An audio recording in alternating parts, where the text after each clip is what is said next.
So I think the first time I heard the word FHE was around 2019. I was pursuing my PhD at that time, and the circumstances where my professor was drawing something on the board, and I think he was trying to work with a new student, trying to talk about entities in particular, and all I could get out of that is it's something that looks like an FFT.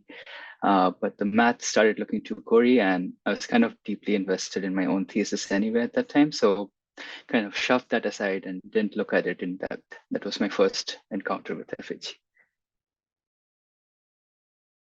I would say CKKS, and the honest answer as to why is because that is the only scheme that I can claim that I have somewhat a working level of understanding. So this is my personal opinion as a researcher, but I think it is the next big thing after AI, or maybe in parallel with AI. And I think in 2024, we're at a stage where AI was about a decade ago. You have a lot of publications out, both on the crypto side and hardware side. And hardware is what I work on. So I do see a lot of innovations coming up in this space for FHE. Okay, so again, I'll explain this personally because I come from a hardware background. I'm a computer architect by training. So for me, the biggest challenge was understanding the math. I did not do cryptography in my graduate school, so I had to learn all of that from scratch. And so it took me a good solid year to learn even just enough to understand CKK's basics. FHE brings with it a big promise of data privacy and privacy preserving computation.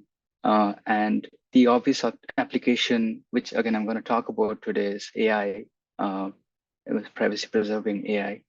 That is pretty promising, and it is alluring to several companies, especially to systems companies that do deal with data centers and cloud and all of that. So I do see a big future coming up. So this one, again, I'll answer from a perspective of CKKs, and maybe it extends to BGP, BFP. That is the bootstrapping. It is a very painful process. And once I understood what it does, seems to do something that on paper is seemingly simple, but you have to do it in a way that is really messy and inefficient in terms of the operations. So looking forward to the crypto guys giving us a much improved solution in the future.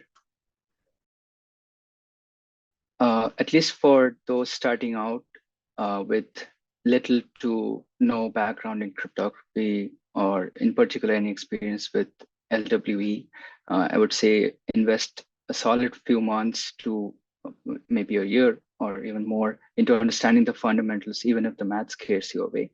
There are several resources out there and more starting to emerge. So in terms of videos and talks and blog posts that help you understand beyond the gory details that are there in the classic papers on Apache. So don't get demotivated by those, but do have some patience and spend some time on this. It's going to be worth it.